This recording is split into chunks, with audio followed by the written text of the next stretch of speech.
Sais-tu que les personnes les plus successful, les millionnaires, les milliardaires, sont des personnes qui arrivent à prendre des décisions hyper rapidement, que ce soit pour décider d'un plat qu'ils vont manger ou même pour signer une vente.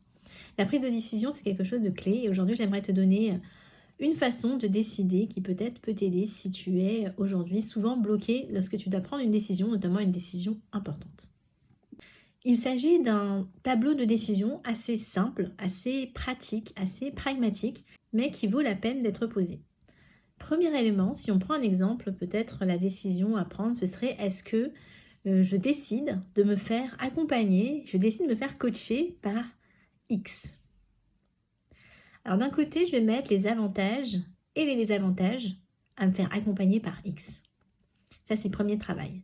Donc, par exemple, sur les avantages, je peux me dire, voilà, j'ai envie de me faire accompagner par cette personne parce que c'est quelqu'un avec qui je suis très en confiance. Donc, qui dit en confiance, dit je vais être capable d'aller avec elle très vite parce qu'on se comprend bien. Je vais être capable aussi d'oser me livrer, donc travailler en profondeur avec cette personne.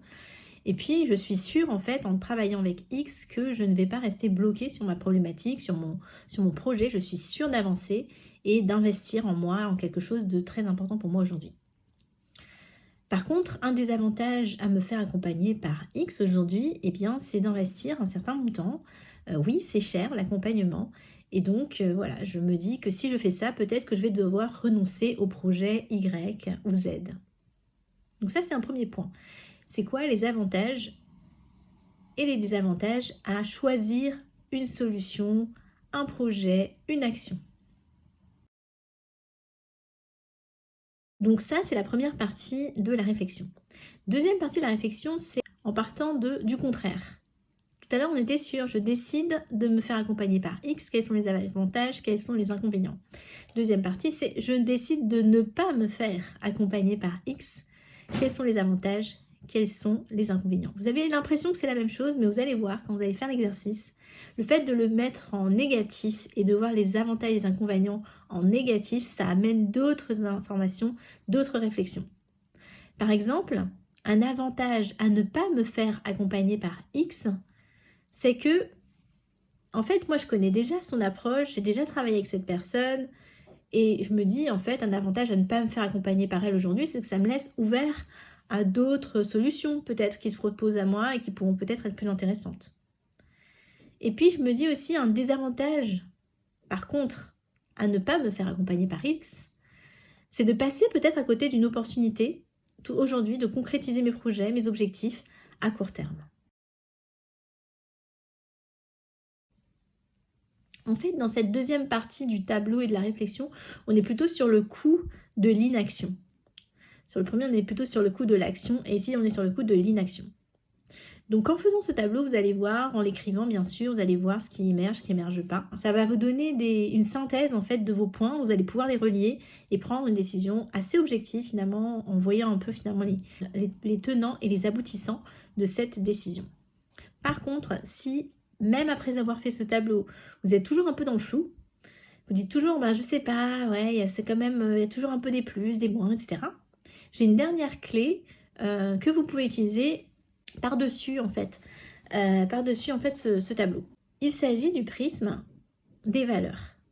Si par exemple pour vous, on va dire que deux valeurs qui sont très importantes pour vous, c'est la liberté et la créativité, moi je vous invite à mettre ces deux valeurs en filtre en fait sur cette décision. Si je me fais accompagner par X, est-ce que ça sert en fait cette valeur de liberté qui est tellement importante pour moi?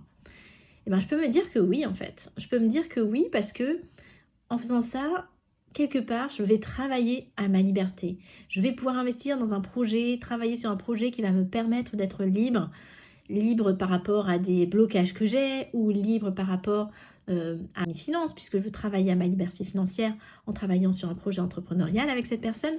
Bref, oui, ça va servir ma liberté finalement de décider de me faire accompagner par cette personne.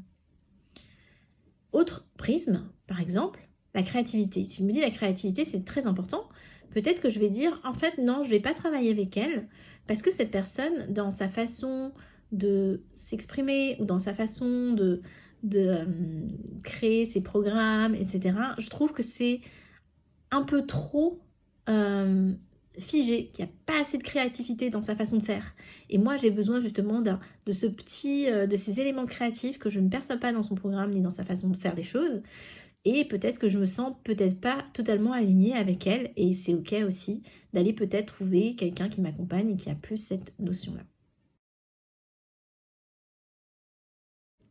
Voilà, j'espère que ça t'aide. En tout cas, si c'est le cas, n'hésite pas à laisser un commentaire sous la vidéo pour me dire les réflexions que ça suscite pour toi. Et si tu as envie d'avoir plus de clés sur des sujets de productivité, inscris-toi à la chaîne. Et bien sûr, je suis à ta disposition aussi si tu as envie de travailler sur des sujets pro sur lesquels tu as envie de justement te faire accompagner et de développer à la fois ton leadership, ton projet professionnel ou encore ton projet entrepreneurial. Contacte-moi, à bientôt.